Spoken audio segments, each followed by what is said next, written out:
Welcome back to the Floyd Memorial Library podcast, where you'll find information on what's going on the North Fork of Long Island.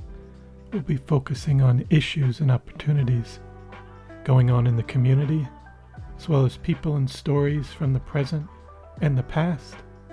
I'm your host, Christopher Bianchi, and for episode 40, our guest today is Sylvia Baruch, and we talked to her about her time growing up in Brooklyn and East Meadow, as well as her time in college and how she got involved with NYU, working many different jobs within the university, including being Deputy Chancellor and Vice President for Planning.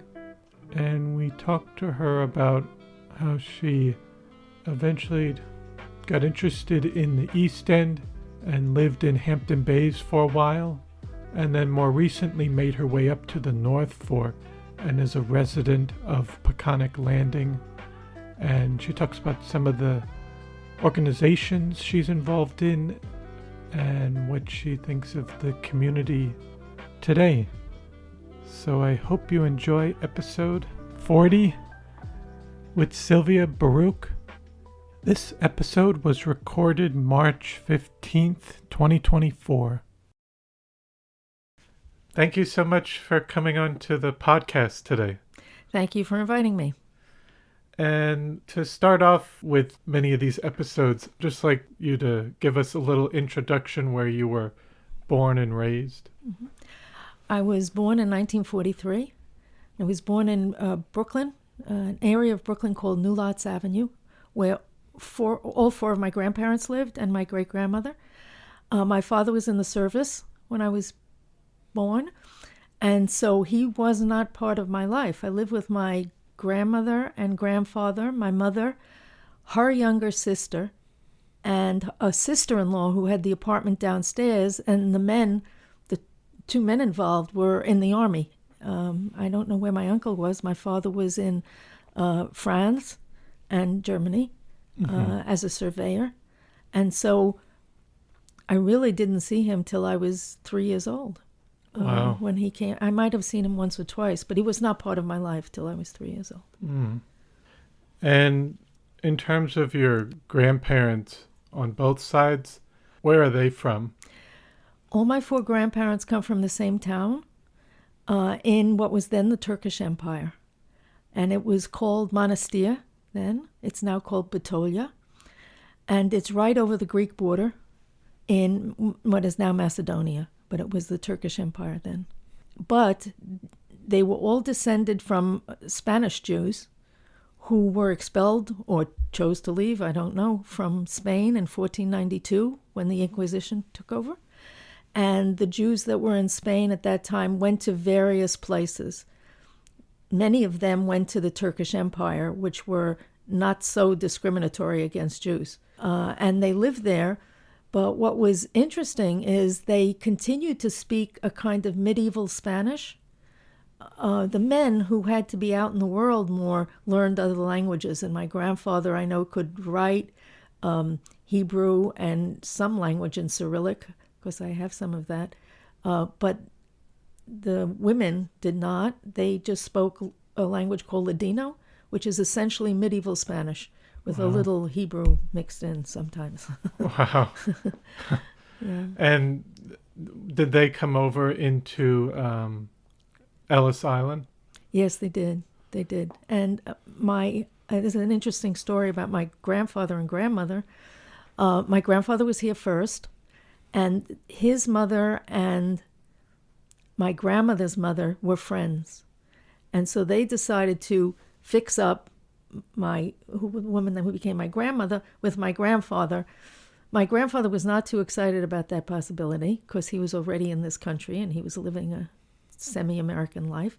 Mm-hmm. But never mind, the two mothers got together and they sent my grandmother over But they also sent with her my grandfather's sister. So that was their way of ensuring that my grandfather would show up at Ellis Island in order to claim his bride-to-be, because he wouldn't leave his sister unaccompanied at Ellis Island. So Wow. that at least is the family story. Mm. And did they settle in Brooklyn at that time, or were they? No, they settled in the Lower East Side on Hester Street, and my other grandparents settled on Grand Street. And then I guess as they got a little more money, I don't know exactly when. I really don't know when, now that I think about it, because I guess it was during the Depression, but that sounds kind of a strange time to move. So I really don't know. But they did move from the Lower East Side to what is sometimes called New Lots, sometimes it was called East New York. I don't know what it's called today. But it was, in a strange way, kind of semi-rural. Even though they lived in brick houses, there was a farm not too far away, and I remember going with my grandmother to pick a chicken out for dinner and having somebody there actually pluck the feathers. So it was a very rudimentary farm, but it was a farm. Yeah. Anyway, that's... And do you know what they did for work? Yes. On both sides? Yes. My mother's father had a store on Grand Street, and he made electrical, not exactly equipment, electrical plaques for synagogues. Many synagogues have a memorial plaques, and next, the person's name is there with a light. I don't know when the light turns on, but sometimes it does. So he did that. He made menorahs for Hanukkah, and probably other things as well that I'm not too familiar with. But my grandfather, who I love dearly, was a real jokester, and he had a sign in his store window saying IWWIW. Now that was a time when there were unions and they had initials like that. That's not what his sign meant. His sign meant I work when I want. So very typical of him. And yes. I grew up with him making jokes, seeing humor, everything.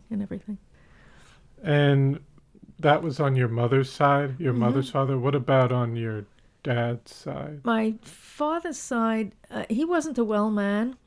By the time I knew what he did, he was working for my father. So I don't know. So that had to be that was after World War II, which I suppose we'll get to, in terms of my father's occupation. So I don't really know what he did before then. I do know that early on, he was having trouble earning a living here, and he went to Mexico, and he was robbed almost as soon as he got to Mexico, and he ended up, the family story is probably not true, that he had to swim across the river to get back to the United States and then somehow get home. Wow. So I don't believe he ever earned anything in Mexico. At least that's not the story I know. Yeah. And then now for your parents, they grew up in the neighborhood. That's like they both grew up in the same neighborhood. Well, they actually grew up on the Lower East Side. They did grow up on the Lower East Side. Yes. And then, how old were they when they moved out? I really don't know. Okay. I don't know. I will add that on my father's side, my great-grandmother lived with my father's parents and his family. So that's the oldest relative I know. I didn't have much to do with her. She died when I was young. But did your parents say what it was like for them growing up on the Lower East Side that you can remember? Well, they had no money. They absolutely had no money. And I remember you remember half stories like. Yeah. I remember my grandmother having to bring up coal from the basement to heat their apartment. It was I believe that in my mother's case, when they were on the Lower East Side, I think all 5 children slept in the kitchen, or the kitchen in the bedroom. Very poor. Because were those were in tenement buildings. Yes. Yeah. And then for them come like growing up there, and or I guess how did your parents meet? Okay. Well, by the time they were in high school, they were already in Brooklyn. Yes, By because my father, I know, graduated from Thomas Jefferson High School, which probably has the most famous listing of graduates of any high school in the country. I mean, Nobel Prize winners, Leonard Bernstein. I mean, it was really a place where immigrant children were all educated. So the other thing I should say about my childhood is that I grew up in a group of Sephardic Jews, and it was a very close-knit community, and it didn't separate. And even, which I guess we'll get to, when my father came home from the service and we moved to another area of Brooklyn, Bensonhurst, Brooklyn, I still was essentially with Sephardic families. And it was so insular that until my father eventually became president of the synagogue, this was on some years, there were actually 4 congregations, all being made up of Sephardic Jews from the same area of the Turkish Empire, but they came from different towns. So the ones from Monastir had their own synagogue, the ones from Custodia had their own synagogue, and the other 2, which I've forgotten the names of. So almost you stayed not only within the Sephardic Jewish community, but within that even narrower group of people. So it was interesting. And so you mentioned that when your father came back from the service, but you didn't meet him until you were 3. You said, but that was when he was over for World War II? Yes. Do you remember him? Well, you were just a baby then, but did he say anything about his time over there? I have letters that he wrote to my mother, but they were addressed to me. But they're clearly love letters to my mother. He had a terrible time. He was a surveyor, and so he was ahead of the troops. And so he was in a great deal of danger. He talked very little about his experience in the war. He was in the Battle of the Bulge, I know that. He didn't talk about it until my husband started to ask him questions. And by then, he was quite a bit older. I mean, he was well into middle age, past middle age. It must have been, he seemed old to me at the time. He was probably 60. Yeah. Maybe 60. But that was the first he talked about it because it was in response to direct questions. Yeah. Yes. And what did your parents do for a living? My mother was a housewife, homemaker. And my father, when he came out of the service, now he had graduated from high school at 15 and a half. So he had worked in his late teen years before he went into the service, always in the garment industry. All his friends were in the garment industry. I practically grew up thinking that's all there was the garment industry. Everybody I knew did that. And then when he came out of the service, a friend of his who hadn't gone into the service because he was making uniforms for the army, and so he got an exemption, he gave my father $5,000 and a bank book to start a business, and that's all you needed in those days. And he said to my father, when you have the bank book full, give it back to me. And that was it makes me very teary to think about it because there was such trust involved and such caring involved. But that's what happened. My father teamed up with 2 other men, one of whom you sort of asked about before. It was my mother's older brother. And my mother's older brother and my father were best friends. So that's how my mother and father met.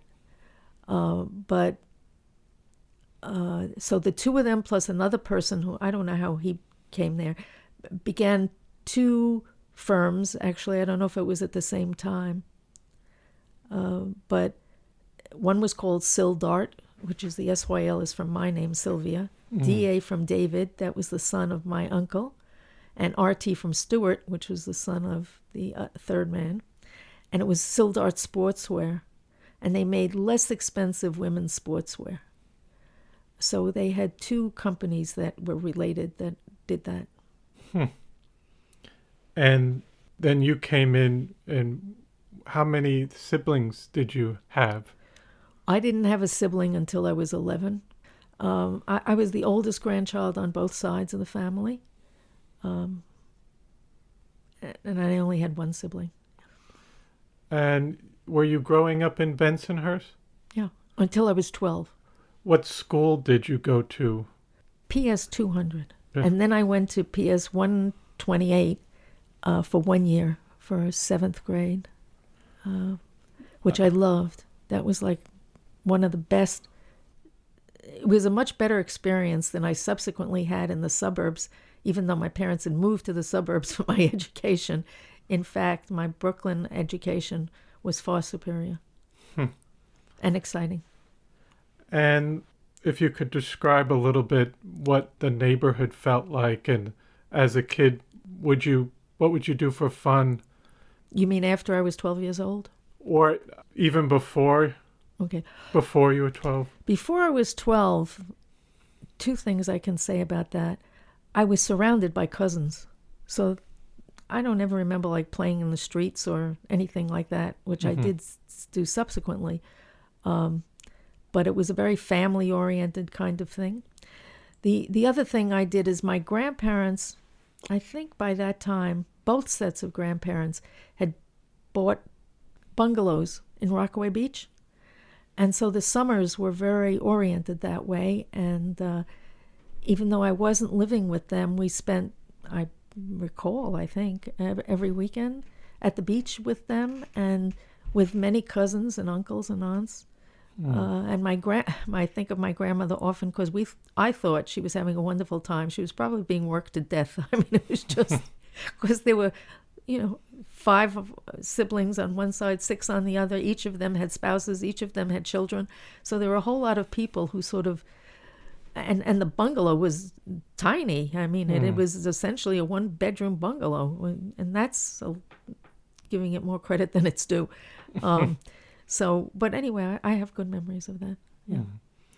And also when you were in the schools in Brooklyn, what were the kind of, if you could remember the demographics? Because you said it was a very close-knit neighborhood. Mm-hmm. Everybody in my neighborhood was either, a Sephardic Jew, a Jew, or an Italian. That's it. And that was the whole world as far as I knew it till I was 12. Yes.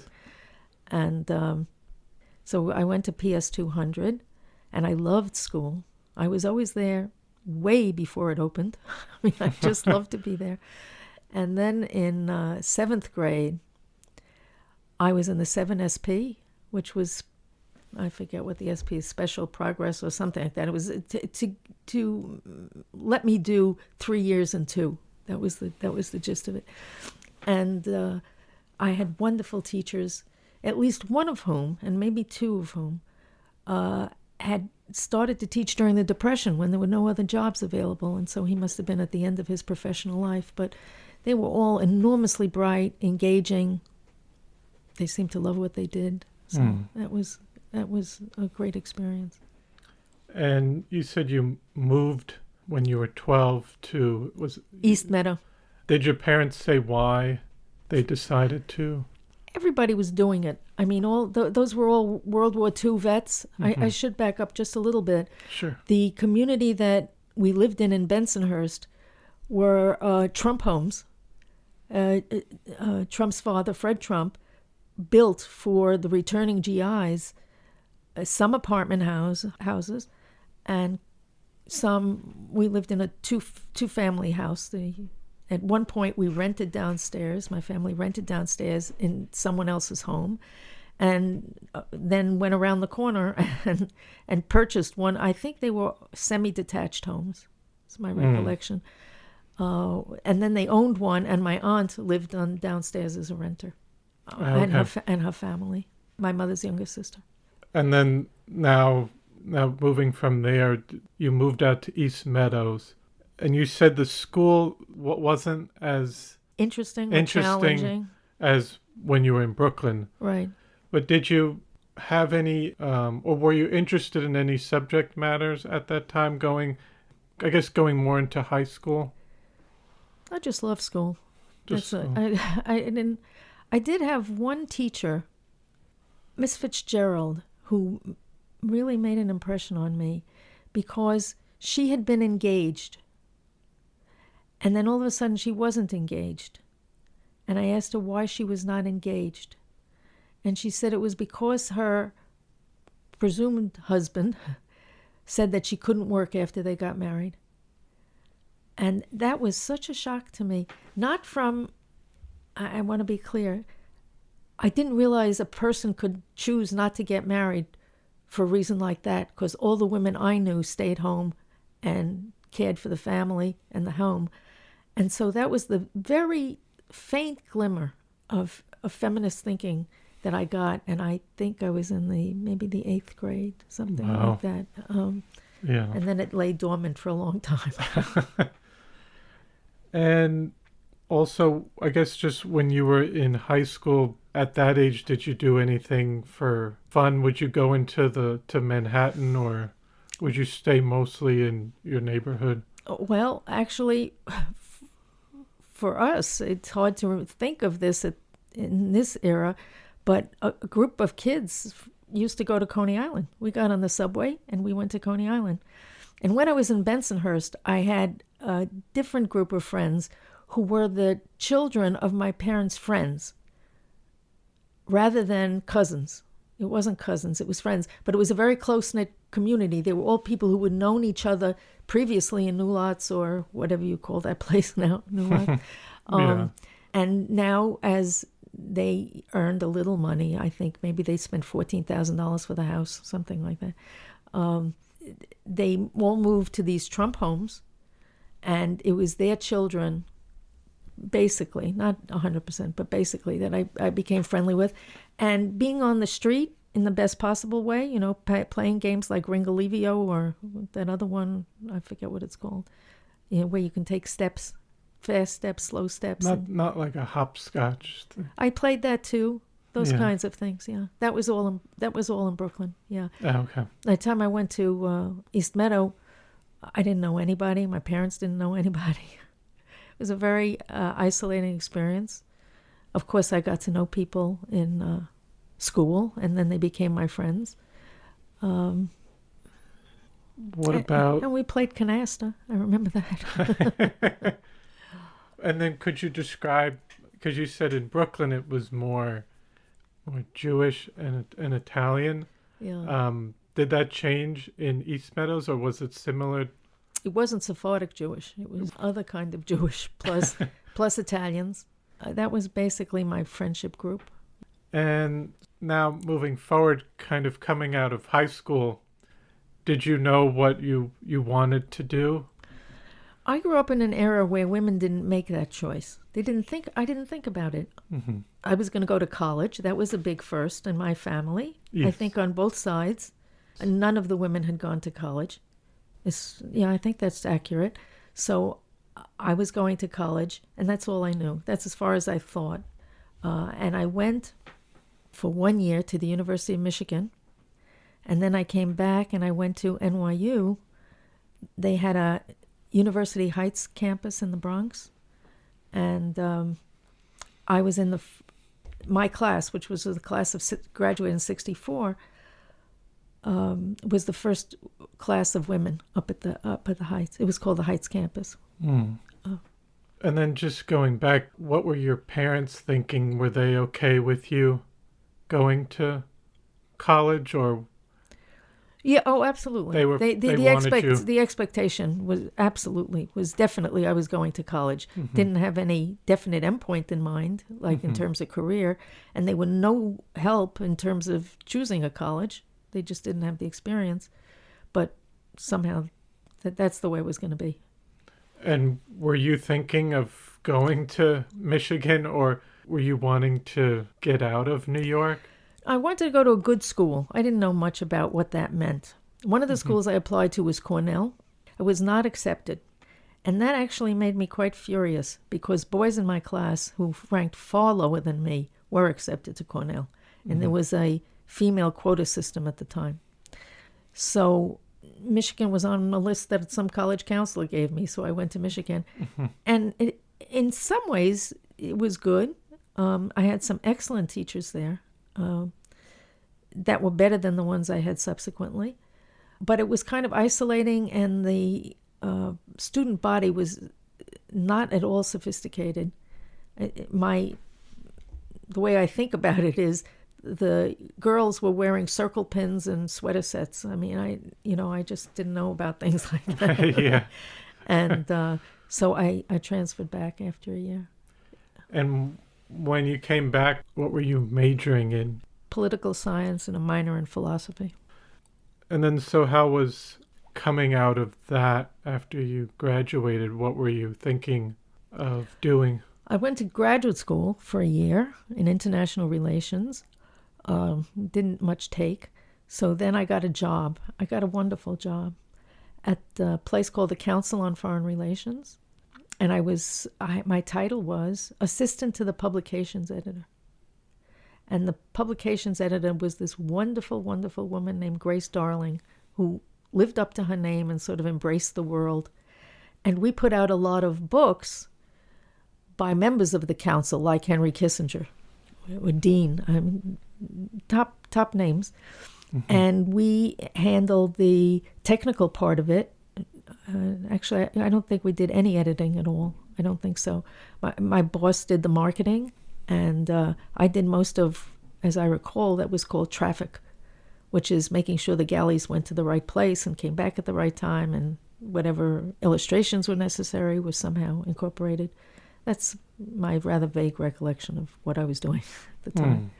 And were you living in Manhattan at that time? Yeah.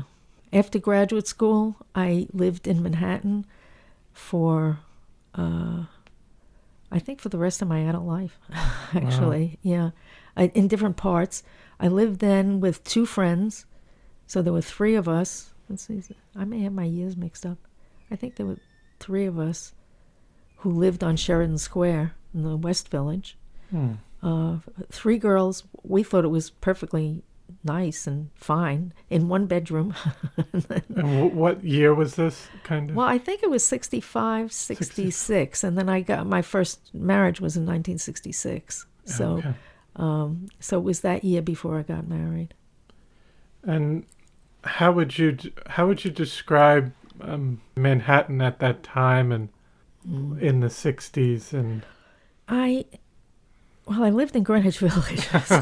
What activity, because that was very active in Greenwich Village, and because there were still artists there and other people living there. And that was the era in which the area, Soho, got developed. When I was way before it got developed. Didn't start to get developed till years later when I moved back there again after being away for a while.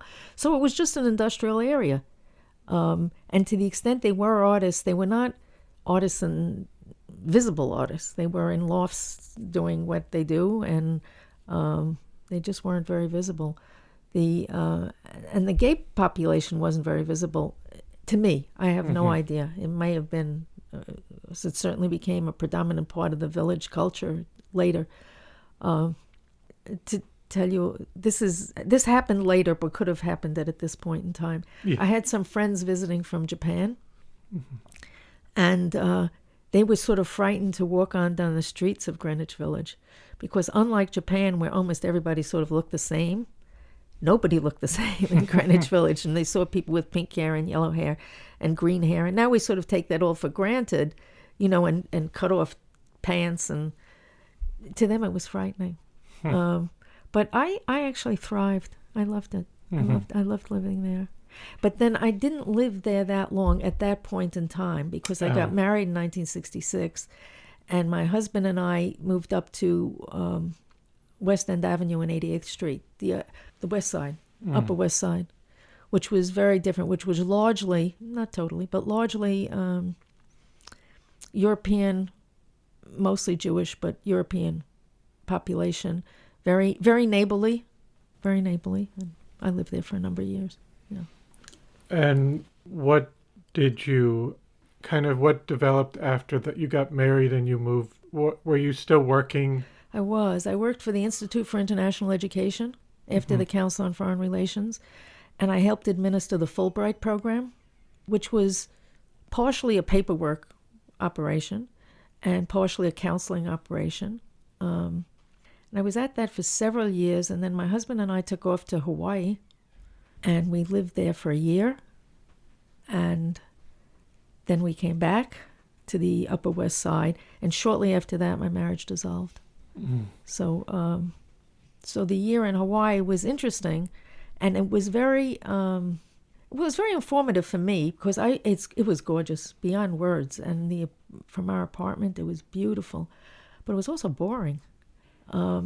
Even people in the faculty at the University of Hawaii, or so it seemed to me, I'm sure there were exceptions to this, sort of went there not for the intellectual life, they went there for the swimming and the surfing and all the wonderful things Hawaii has to offer. And I worked for Head Start in the poorest neighborhood of Oahu. So that was interesting. But I was never really accepted because the people had seen many people like me come for a year and then leave. So they didn't form attachments, really. But you think even when you were there for the year, it kind of got boring? Was it because a lot of it was nature? The nature was gorgeous. Nature was gorgeous, but there was no intellectual or cultural life whatsoever. The only thing I can remember doing culturally, it's sort of fun, is seeing Fiddler on the Roof with an all-Asian cast. That was different. Oh. They didn't even have good fruits and vegetables because everything got shipped out. So anyway, it was an instructive year, but and today I'm sure it's extremely different than it was then. But, yeah.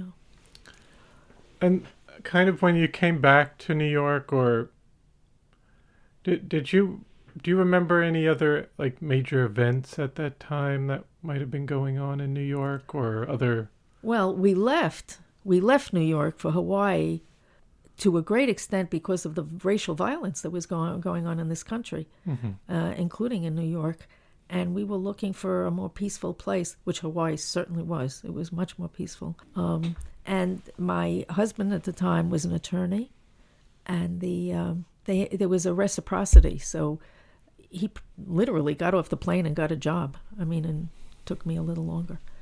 Then did you ask about when I came back? Yeah. Because yeah, when I came back, we moved back. Well, what actually happened is we had sublet the apartment for a year to a person I went to college with.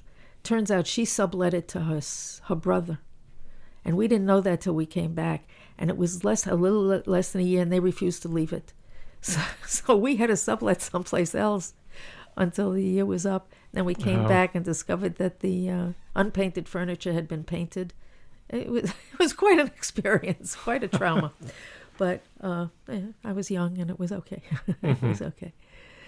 But that's when I came back and I was job hunting. That's when I first started to work for NYU.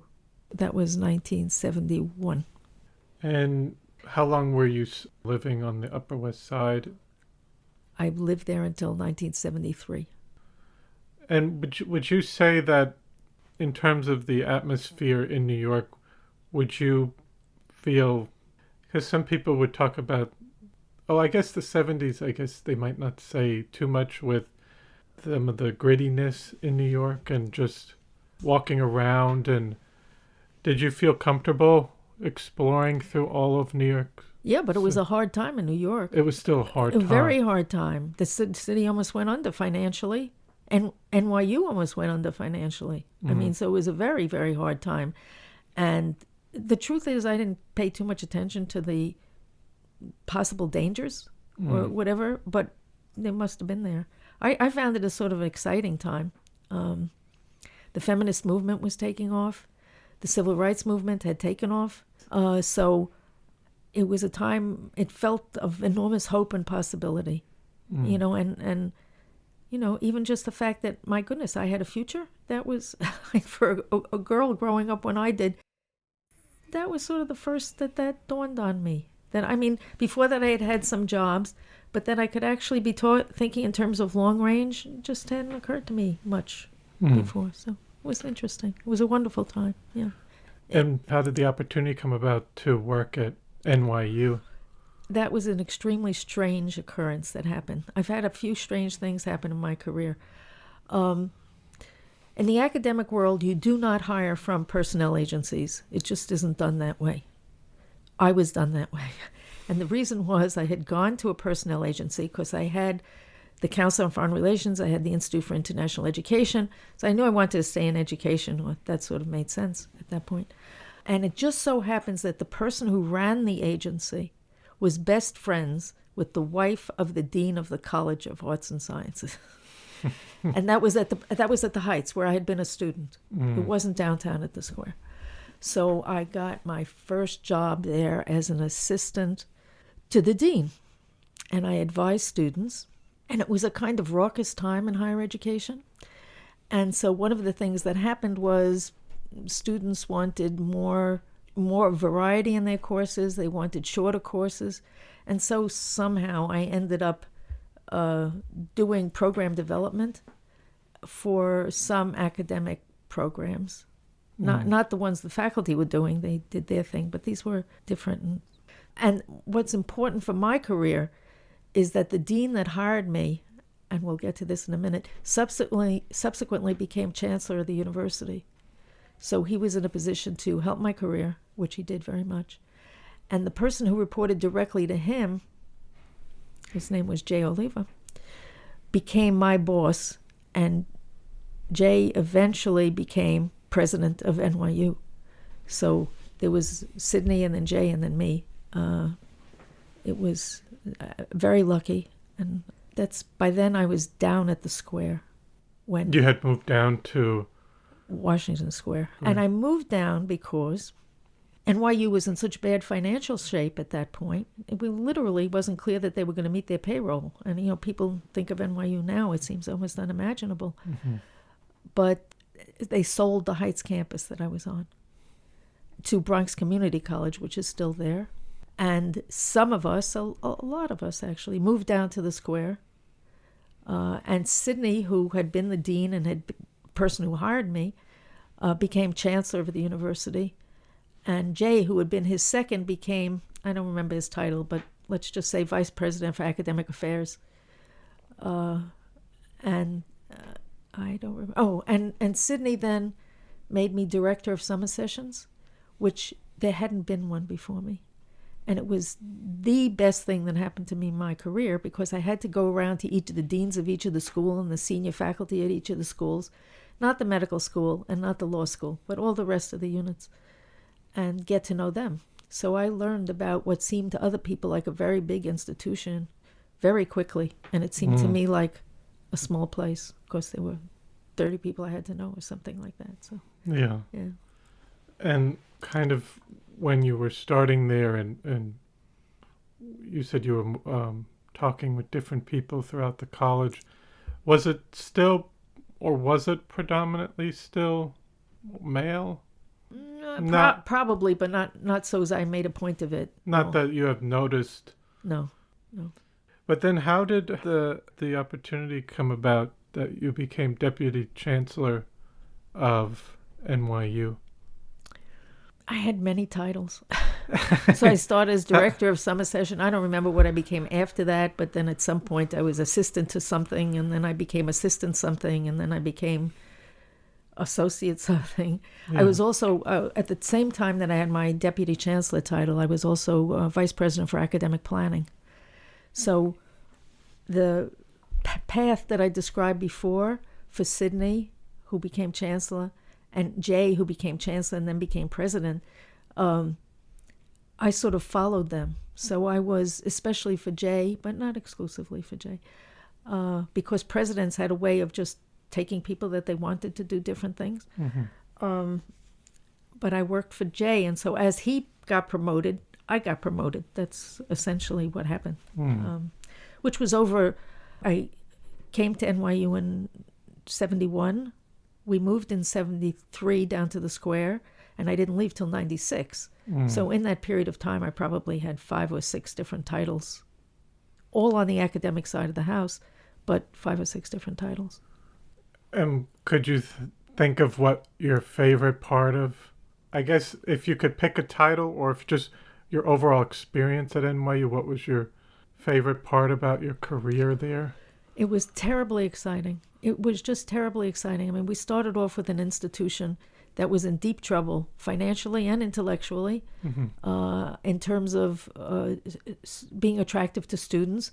I mean, people now talk about NYU and Columbia in the same sentence. That wasn't the case then. And we had an aspiration to become a major research university. That was the aspiration that we all worked for. And the notion of working for that meant that I worked with some of the best minds in the university, even as a junior person in one way or another. You know, it got more responsible as I progressed and my job titles increased. But also, I really loved a lot of the faculty members at NYU. They were sort of a gritty sort and very entrepreneurial. I mean, you had to be entrepreneurial to succeed at NYU in those years, not subsequently. And they were, so that they were brilliant and entrepreneurial, and I got to know them. What could be better? Would you say some of the challenges for you at that time working there were the financial limitations there, or were there other things that some of the, like, what would you say was the most challenging part of your job? Jobs. Your jobs.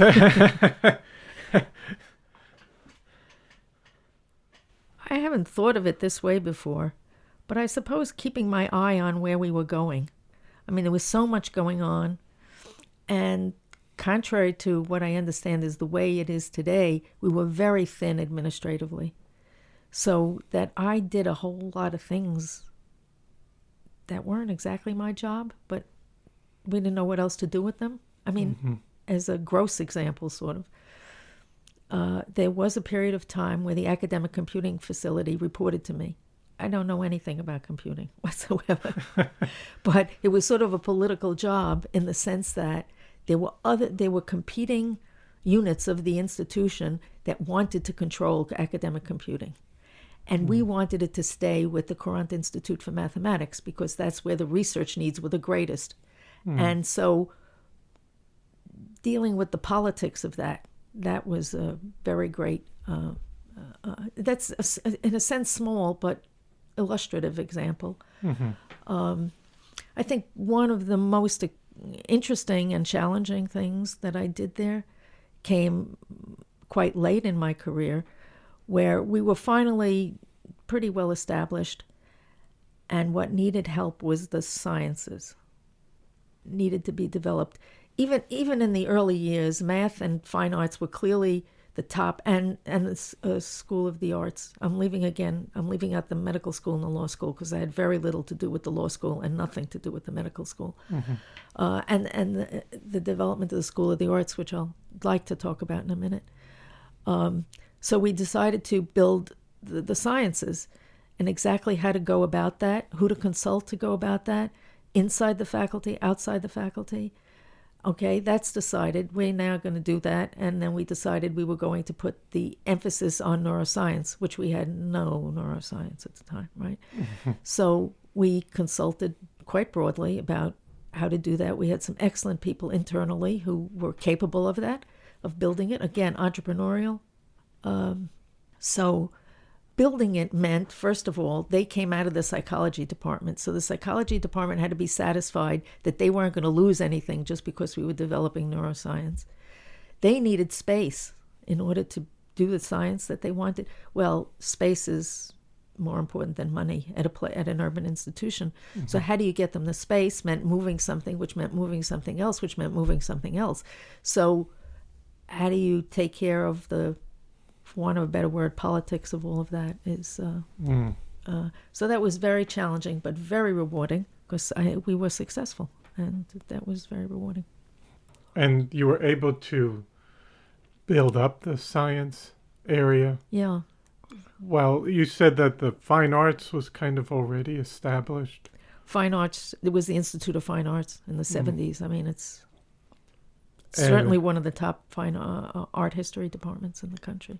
I always think about the film making and some of the directors that came out of the school. That was a thrilling. Thank you. I want to talk about the School of the Arts. That was an extraordinary thing. Literally nothing, starting from nothing. They were literally holding classes in the School of Education stairwells. I mean, there was no space, there was no money. But what there was a great dean whose name was David Oppenheim. And he was an extraordinary man, probably the most extraordinary person I met at NYU, and I met many extraordinary people. He was a vice president of Columbia Records. He was a world-class clarinetist, and he was a magnificent dean. And he put the school on the map. I mean, there have been deans since then, some of whom I know, some of whom I don't know, who certainly built on that legacy, but it was his legacy. And he took some chances. He started interactive telecommunications as a department. It was unheard of. And he did it because he had trust in the person who was going to head it. And the truth is that neither he nor I actually knew what that was. But the person was so good that we knew she would develop something great, and she did.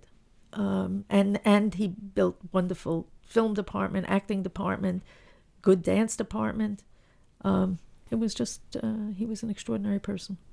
And what happens is extraordinary people attract extraordinary people. That's yes. Yeah. And then just separate from the university, because you said you were living there, between the 70s and the 90s by the square.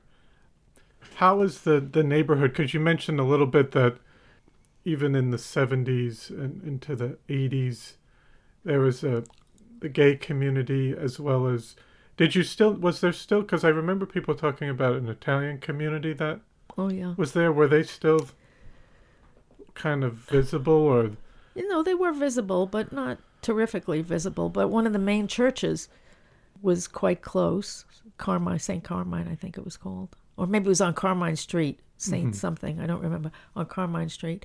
That was important. And then we weren't all that far from Mott Street and Mulberry Street. So I lived in Washington Square Village. I think, to me, two things happened. The village got safer. It wasn't a safe place in the 70s, and it got safer. Into the 80s and 90s? I don't really remember when the transition happened, but it felt safer. It was much safer. Okay. It was much safer. I think the whole city was safer, but certainly the village was safer. But the most noticeable thing was the development of Soho.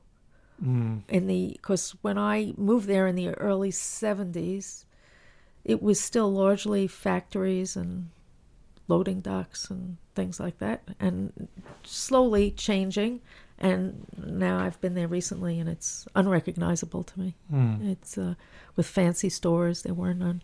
And the stores that did exist, even well into the 80s, were Eileen Fisher, for example, started there. She had a little store on 9th Street. And, now it's a multi-million-dollar corporation. And there were little record stores, and even the butchers were small. And Dean and DeLuca started there. It was probably in the 80s, I would guess. I don't really remember. But it was a sandwich shop. And then it became sort of a gourmet place. So it was such an interesting time and a vital time at the university and in the neighborhood. So it was quite exciting. And was there anything else because you mentioned Soho, but were there other neighborhoods that you kind of noticed where there was some form of, I guess if you want to call it, gentrification that was happening in Tribeca? Or Tribeca didn't exist. Tribeca. I mean, I'm sure it existed, but I mean, it wasn't on anybody's radar in the years I was there. Yeah. I don't even think it had a name. I don't remember thinking about Tribeca. Maybe I did, but I don't remember thinking. Yeah. The Lower East Side was changing. Also, a little bit. The School of the Arts was moved over to Broadway, so that was moving us east a little bit. But there was the Lower East Side was appealing to the artists. because they were being priced out of everything else. There was still quite a few, and especially my early years, artists in Soho, but after a while that became too expensive, so they went down to the Lower East Side, so that was noticeable. But I spent most of my time in Greenwich Village. And, north of Washington Square Park was quite gentrified. That's not even the right word. It was quite professional, I guess is the word. Professional. Big buildings and co-ops and things like that. Yeah. And moving from, how long were you at NYU? 25 years. And what's that? 96. 96. Mm-hmm. And then, so what happened after that? I had my husband, my second husband, and my dear husband, who I was married to for over 40 years. He and I bought a house in Hampton Bays in 1985. And we used it for weekends, and then it became somewhat longer, and he moved his business out here, and then I started to work a 3-day week in 1990 until 1996 when I left, and then I was here full time at Hampton Bays full time. Yeah. And had you visited the South Fork, or had you gone out that way in the 70s, 80s, or? The late 70s, I guess. You would visit? I had visited. No, I had lived out here for the summer, weekends or long weekends. Whatever time I had off of vacation, I had rented the reconfigured garage of a family friend on South Fork and Hampton Bays. So that's how I got to know Hampton Bays. And then we started to look for a winter rental, and we had a winter rental in Hampton Bays. And then we started to look for a home to own, and we bought a home in 1985. Had you visited the North Fork at all before then? No. But once I was living in Hampton Bays, it was easy to come to the North Fork. Yeah. In some ways easier than the South Fork. So I got to know the North Fork a little, but still the South Fork was mostly my home. Mm-hmm. And Riverhead, where I did once I was retired, a lot of work with immigrants, and that was Riverhead based, but I never really came up to the North Fork.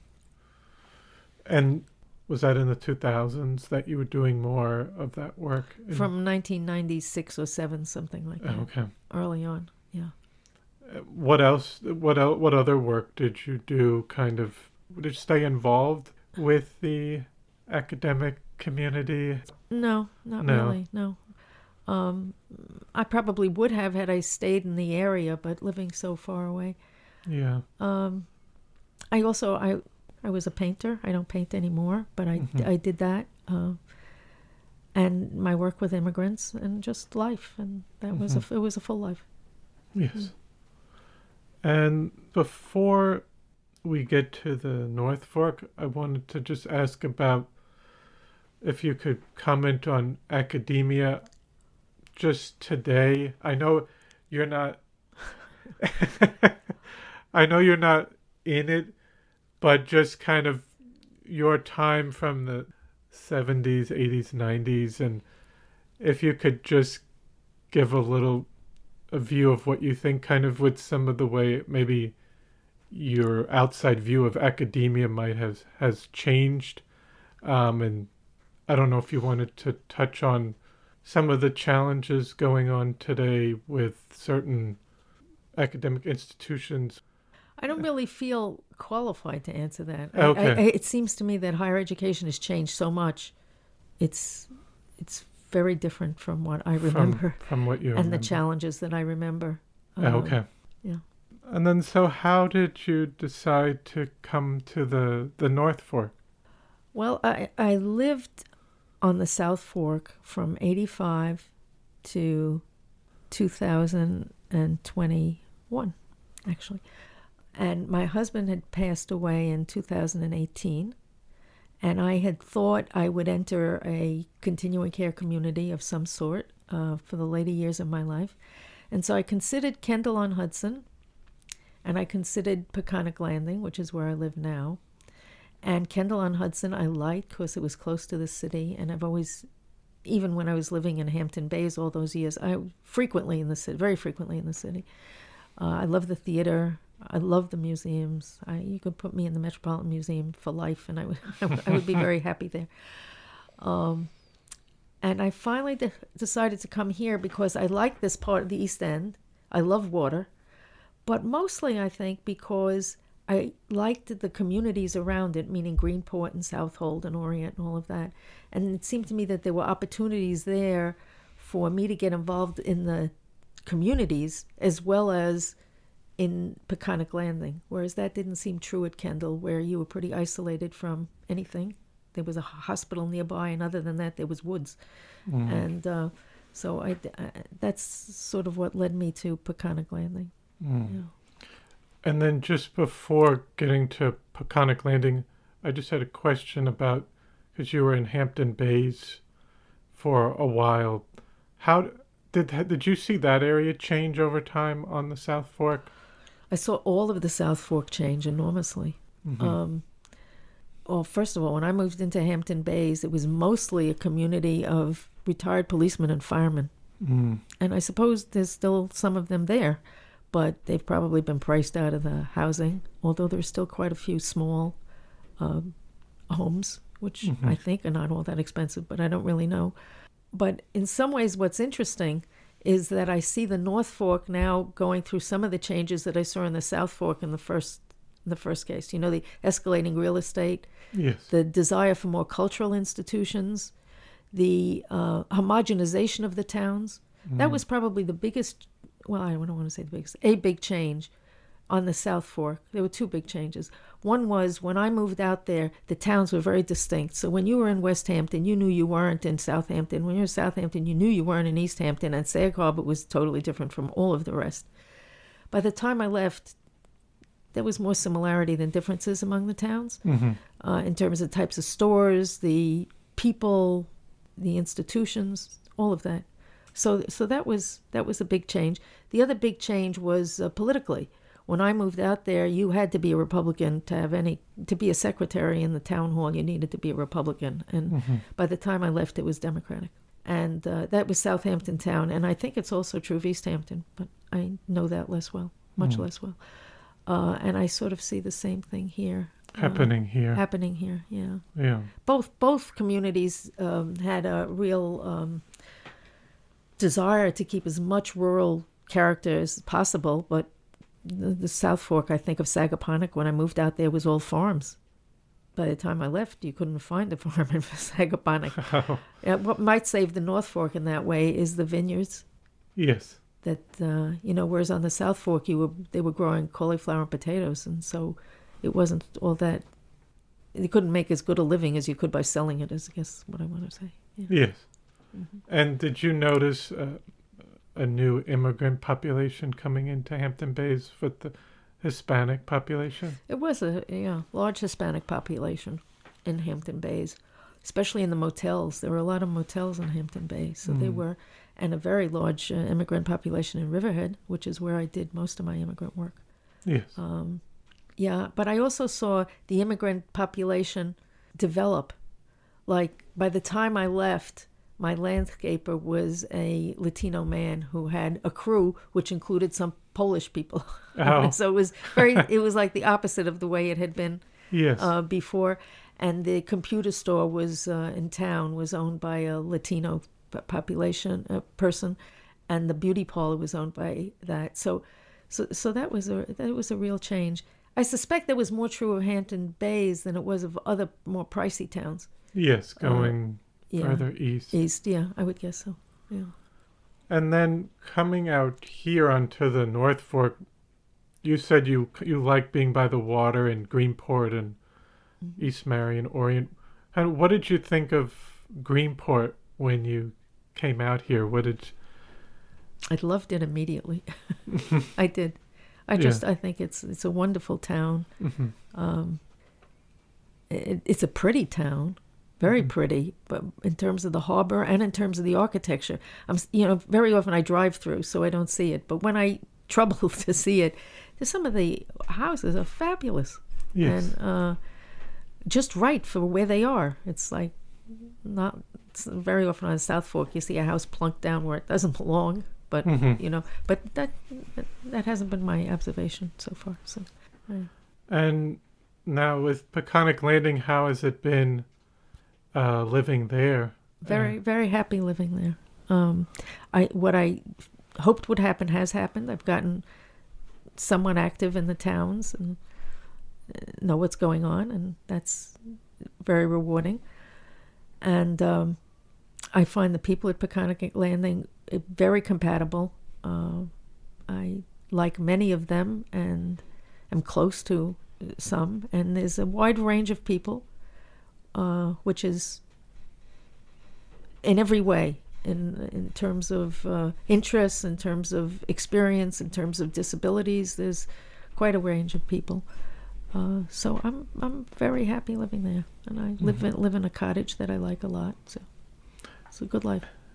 And could you mention because you said you started getting more involved in the community. Could you mention any things that you're involved in? I don't know if you wanted to mention that you do the drawing. Oh, yeah. With the library, but any other things you're involved in the community? Well, the fact that I do drawing at the live model drawing workshop is a wonderful asset to the community, and I very much appreciate the library making that available. And it allows me to keep my artwork going, because one of the things I've returned to, because there was a time I dropped it, but I've returned to doing artwork, both painting and a kind of sculpture. So that is very rewarding. I belong to a couple of social justice organizations out here. One called the Come to the Table, which is a group that tries to promote relationships between the black and white populations. So I do those. I belonged to a meditation group for quite a while. I no longer do, but I belonged to one for quite a while out here. One of the other great things about living out here are the great organizations that are contributing so much to the community. One of them, the Peconic Land Trust, which is purchasing land and development rights and developing and helping farmers-to-be and young farmers and preserving land, which we desperately need. Another one that stands out is CAST and the wonderful work they're doing with immigrants. And it's from their new home in South Hold. They're just revitalizing the help available to immigrants and the life of the immigrant population, and integrating the community into the life of the immigrant population, which is wonderful. And the third one, I think, is Landcraft, which has a beautiful garden and is just not yet completed a conservatory, which is a beautiful garden, conservatory, teaching place, place of beauty to just walk around in. And I think we're very lucky to have many organizations, but those three come to mind. Definitely. You've been out here since 2021. Mm-hmm. 21. 21. Mm-hmm. Now that you've been here for a bit, what do you think are because you mentioned the South Fork and you're seeing some of the similar changes up here, but what do you think are kind of three main issues that you feel are important that the North Fork is facing? Or even just further out in Greenport area, it doesn't have to be all North Fork.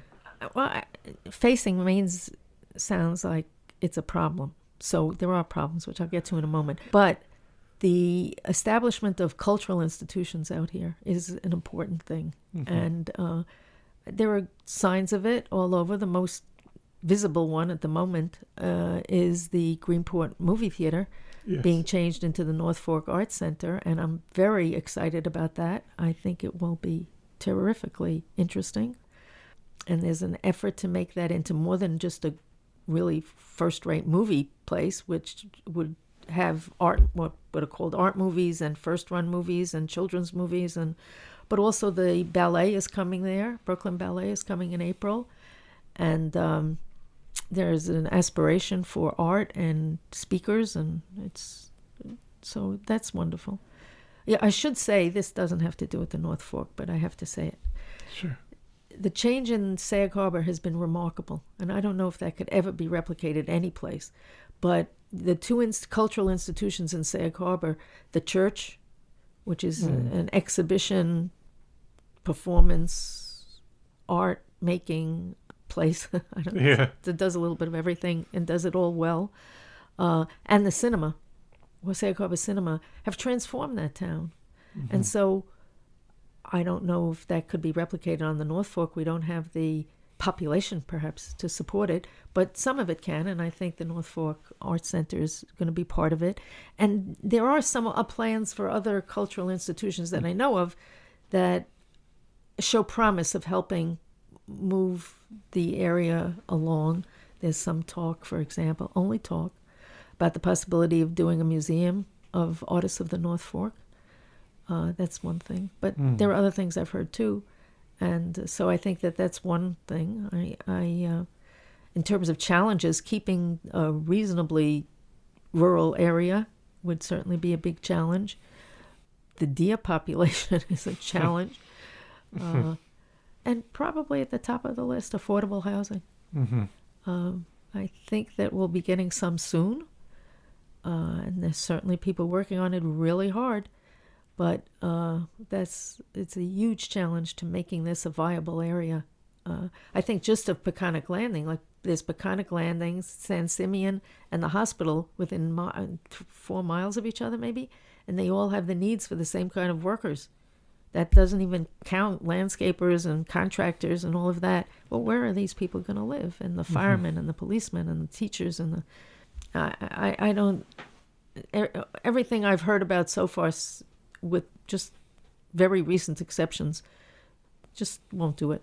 It's not enough. So that's a huge, huge problem. Yeah. Was there anything else you'd like to discuss or say that we haven't talked about? No, just that I love the area and I love this library. I really do love this library. It's such a nice feeling to walk into the library and people know your name. Yes. And you don't even have to take out your library card. and there are all kinds of services here. Yes. I mean, everything from tech help to, or I ask you for reference books on bonsai and the following day they appear. I mean, it's just, it's remarkable. And of course, the live drawing workshop. And so I'm very grateful for the library and for how beautiful the area is. I'm very grateful for that. And Peconic Landing. So, yes. Yeah. Well, I want to thank you so much for coming in today, and thank you for telling your story, and it was really nice talking with you, and it's great to hear everything you're doing and still being involved in the community, and it's always great seeing you come into the library. Thank you. Thank you for having me. It was fun, actually. Talking about it, it made things come alive again to me, so it was very nice. Thank you. Wonderful. Well, I hope you enjoyed episode 40 with Sylvia Baruch. I want to thank you for listening to the Floyd Memorial Library podcast, and we'll see you next time.